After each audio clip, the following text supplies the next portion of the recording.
Hi, everyone. It's Nancy and Juan coming to you for episode 10 of the Real Estate SpeedCast. Here we are, Juan. How was your week? Here we are, number Your 10 out week of since we 10. talked. 10 out of We are 10 10 weeks? out of 10. Great. I'd love to hear that. What are we talking about today? Today, I just wanted to highlight experience, Okay. professional experience in our world, the real estate world. Yeah. How does it serve the customer, the Yeah, buyer or the seller? it's definitely a little wonky, right? People jump into this not realizing, I think, when they go out there and get their real estate license, what really is involved and how not only inexperience, but inexperience and maybe lack of training when you are inexperienced, how it can affect a transaction. Yeah, I think what people focus on is to get a real estate license, you take a class, you take a test, and then you get given a license that says you are deemed an expert.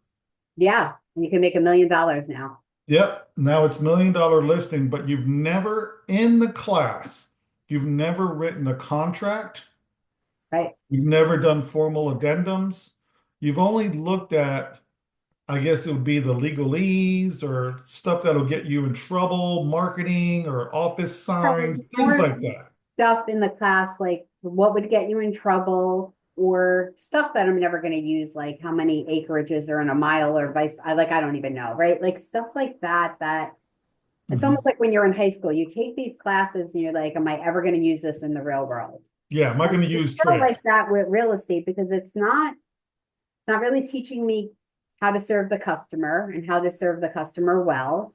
I come from customer service background, so that part was never a concern. And it's not teaching me negotiating. It's not Yeah. teaching me writing. What does the contract look like? What's line one through? I don't even know. What is it, 13 or 14 pages? There's a lot of lines. What do all these things mean? And how would you learn it if you just got your license and went out there? What are you seeing with inexperience? Well, I'll tell you what, 20 years ago, I got my license and I thought Right. I was an expert. And I sold one house in 12 months. And I Yeah. had no clue what I was doing. And then a I friend think of that one mine, house you got lucky with. It was just like, it was a referral and I muddled my way through it yeah.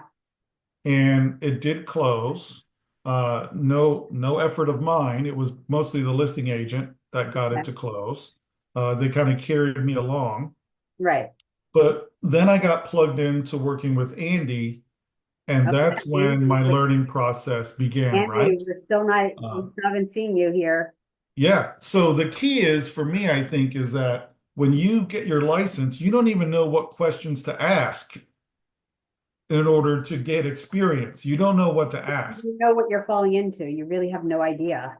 It So looks in the great on perfect TV. world, you get your license and you join a team or you work at an organization that has great training opportunities, real world training opportunities that are reflections of what happens every day. Yeah. And then you get that pretend experience along with some organic experience, right? Or you deal with some of the things that we deal with on a daily basis, which is Mhm. incomplete offer packages. They're not filled out correctly. There's documents missing. They think there's contingencies in there that do not exist in the contract because they did Right. not add them. And, I'm on the listing. My job is to protect the seller. So if the And if buyer's it's agent doesn't do incomplete something or correctly, I'm not teaching them what right. to do. If they didn't add the contingency, that's not your problem. I'm also seeing because of the NAR changes, which I don't want to dive deep into that, they're not asking for their compensation sometimes. And is that my problem? Do you want to get paid? You need to put in the proper forms that Yeah. the Florida Real Estate, well, I don't know, Commission or whatever puts that in there for us. The forms are available to all realtors. Yeah. Yeah. They're available and you got to do Know the how to right use one. them. The right ones, right. Um, and they're not even, some contracts are not even asking for compensation. They're like, we're not just gonna offer it. Mhm. And that is a disservice to the buyer because if the buyer signed the buyer's agreement, They're gonna be with stuck. the idea that the agent was going to ask for cooperative compensation, that we've already said the seller was willing to cooperate, but Right. now they don't ask for it and send us an offer package without it. When I present it to the seller, I'm presenting it that they're not asking for Yeah. compensation in this package. Do you think the seller wants to now give compensation after the fact? Like Absolutely just to be not. nice? No, they don't. Now, when I submit an offer, so you're receiving these off, and I do have listings also, but when I do a lot of buyers. So when I submit my offer, Redfin gives us this beautiful template for a cover letter. I have my contract. I have any disclosures that were in the MLS. And if they're not there, I sometimes have to ask for them. But seller's disclosure, HOA, flood disclosure, which is now important. If it's VA or FHA, I have that. Yeah. I have my pre-approval. I have the GG addendum, which is going to address my compensation, that this contract is now contingent for 3 days on us having an agreement for compensation. And then I also put in the compensation agreement, of course, the buyer's pre-approval, one whole PDF, one offer package, shoot it over to the listing agent with a summary of what's in my offer, not just a Yeah. blind. And plus, I've Yeah. talked to them too. And I think that's important to have that phone call and start developing that relationship with the listing agent before even doing the offer. Absolutely, yes. And that's the way that it should be presented because this is a financial transaction. Right, right. So that's the way it should be. And I do get that, but I will say that probably half the time I get very incomplete items. Um, or I'm The presenting an disclosures in offer. all of our listings, 100% of Redfin listings have, or at least in our market, the disclosures are online. Oh We yeah. make sure with our listing coordinators or ourselves that we have a complete listing that anybody making an offer will have everything that they need. Yes, all the attachments are there, Yeah, all the blanks are filled in, right. and not to mention we are full-time, full service. Full time, right. Now, the thing I So want to if mention there's, is yeah, when if there's something in question, they can call us and we will respond to that in a timely fashion. immediately, immediate response for the most part. Yeah. Um, when I started, it's 3 years, and I had some training with Redfin, and then I came out and trained with Chris, who is our sales manager. I don't know if we've mentioned Chris so much, and I am extremely thankful for him because besides I said I had customer service experience, I had zero real estate experience, Yeah. zero. He did, him and Mary Dell 100% took a big chance, I think, on me, but they gave me that training that I needed. You, David Lambert, a few other agents were always there to help me through these when I had questions too. Like, what is this? What does this mean? Still to this day, I think I called you last week about a contract I received that I wasn't familiar with, but I got Yeah. the answers instead of showing, well, we can't all know everything, right? No, we can't. Um, but, you know, I had the training and the mentorship to say, hey, your first 5 contracts, we're going to write together. We're going to do this together, right? You're going to know everything that you need to know after you write your first 5, or almost everything that you need to know to do this now on your own. And I feel like a lot of circumstances, that's where it's lacking in other companies, maybe, that we're not getting those complete packages. Does that make Yeah, sense? and I think it has to do with the individual as well. Yeah. Because because You want some that people, information, do you want to learn it? Because it's probably there in their brokerage. The training is probably there, but you need to ask, you need to participate in these yeah, that are yeah, off. so many people are reactive Right, instead of being proactive. right. So instead of practicing to become perfection, Yeah. they would much rather let something happen and then they're going to sharpen their pencil to try to figure it out after the fact. I've even had people like close on my listing. I represent the seller now. They don't do the final walkthrough and they close on the property. Then they have questions after. I mean, one of them was they got there after closing. They own the house now. I don't even know how it got there. One of the solar panels from the roof was now in the garage. I didn't Yeah, know. I don't do a final walkthrough. Like that's your job to do. Why is it in the garage? yeah, I can't tell you. I don't know. I I can't don't know. tell you. Yeah, Well, and we I bought a think that's house. the thing. I think as a consumer, you've got to determine that the person that you're contracting to work with or the person that you build loyalty with, rapport with, your hope is that that person is your protector Right. and that they will do everything in the process to make sure that you're safe. Exactly. And that's our role. Whether you represent a buyer or a seller, your role is to protect that person and the transaction, but to protect that person, Yeah, make sure that, you know, everything is, not just in their favor, but you know what I mean? Like everything's on the up and up. You're doing everything yeah, to protect their money, their finances, their future investment, whatever that is, whatever it looks yeah. like. It should not be a controllable surprise. Right.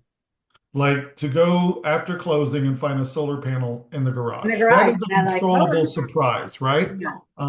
If we You did the half my walkthrough, home we would inspection. have maybe there was tenants in the home. Maybe wind blew it off and they put it in the garage. Like I really don't know, Yeah, but we would have been able to address that prior to them closing. Again, I represented the seller. It's the buyer's agent's job to represent her buyer and do that walkthrough before it was a cash deal too, before they send all that money over to the title company and sign those papers.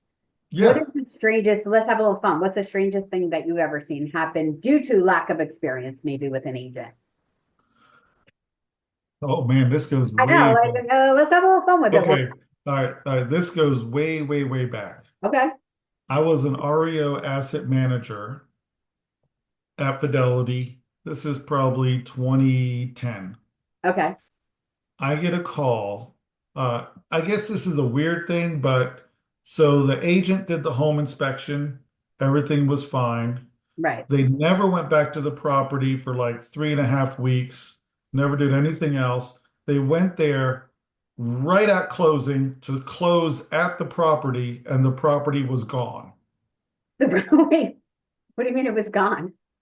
It was a manufactured home on a couple acres. Okay, that is the strangest thing I've ever heard. And the agent calls me and says, Juan, we have a huge problem. The trailer is gone. And I said, what do you mean the trailer's gone? And he said, I see the wires that are cut here. But someone took this thing out of here. They took the manufactured home out of here. And I was an asset manager representing the asset management company, which represented the bank, right? Okay, Um, so I go to my contact at the bank, let them know closing has been paused, of course. The manufactured home has been removed. Someone stole it. I've already called to file a police report, and they said, find out if they want to buy raw land because we're not going to replace the manufactured home. We're going to file it with insurance. wow. And they never found that manufactured home that I know of. So there are some very crazy things that Yeah, happen. so imagine if they didn't Um, do a final, what would have happened? Like in that situation, that's obviously very extreme. They closed, they didn't do a final walkthrough, right? They didn't go to the home. They closed and they show up and that go that out. would have been a huge untangling of a transaction. That would have been lawyers Yeah, untangling a transaction.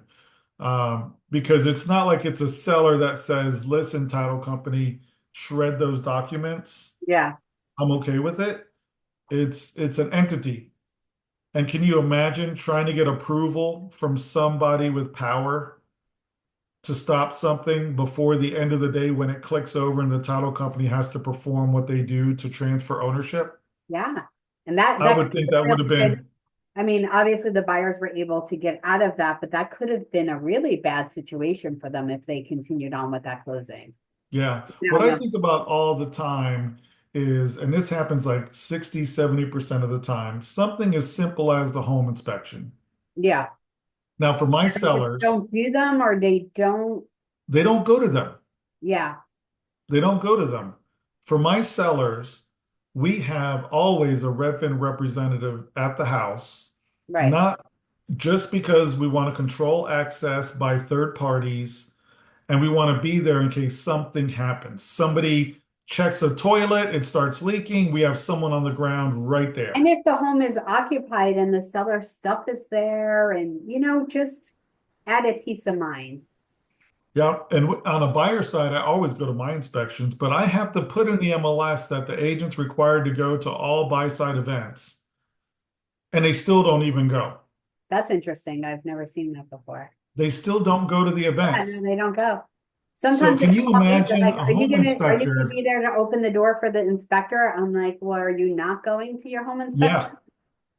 Yeah, Help me, yeah. help me figure this out. Yeah, I mean, something as simple as that, having your agent on the ground when the inspector's there, so when the inspector sees something, wouldn't it be great to have eyes and ears right there? I know the inspector's going to put it in the report, yeah, but isn't it better for more information than less information?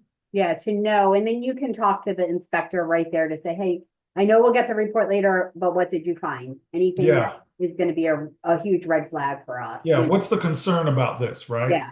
And he'll give Um, me like a few bullet things like, everything looks good, some cosmetic things, but everything overall looks good. Perfect, yeah, something as simple as that. Or So I half think the if roof is even, missing, you can't see that from the ground. Thanks for the heads up. yeah, Whatever it yeah. is. Yeah. I Um, just I just don't understand how, someone who's in your corner is just not there for those type of events. right, right. So it has to do with the paperwork, having experience with the paperwork, the process, negotiating what's customary, what's not customary, so you can counsel the party on what might happen or what might not happen. Right. If And you ask for this, you might get it, you might not. This might be the repercussion. Just be ready for it. I think you hit it though in the beginning when you said like it's not so much being a new agent, it's being that new agent that has the desire to learn and to find that information and to go to the right people to ask the right questions and to really be that sponge through this process of learning how to protect your buyer or seller and learning all the things. But you have to be willing to put that work in. Yeah, yeah, you got to be proactive about it. I mean, unfortunately, you got to do the trainings that the MLS provides on how to input listings. You know how Yeah. many listings I look at that are incomplete and they have the wrong information. Wrong information. So my buyers are like, we'll be in one community. Why is the HOA different on every home? Right? Like, why is that fee different? And I tell them all, I said that information is only as good as the agent that put it into the MLS. We will get the correct numbers, but this is this is what they're doing. They're just putting in. Or why does it say I can short-term rental it, but when we know the community, you cannot in this community. Again, it's only the agent inputting the Yeah, information. And if they're inputting it wrong, then it's wrong. yeah. But we Or the have flood that zone. inspection period to do that due diligence, right? It's not just home inspections we're doing. You Anything. have a period to contact the HOA, to get all those questions, review the HOA documents, review the leasing restrictions, or whatever it is you need to know outside of the physical condition of the home. Exactly. And that too, yeah. But see, an experienced agent will tell the buyer that. It's Right. not just doing the home inspection. Yeah, it's I'll get all your information.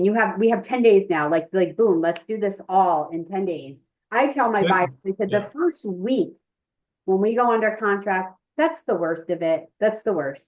You're reviewing yeah, all those documents, you're submitting your documents to the lender. The title company is asking for the same information that the lender's asking you for, or a lot of the same information. We're yeah. doing home inspection, whatever.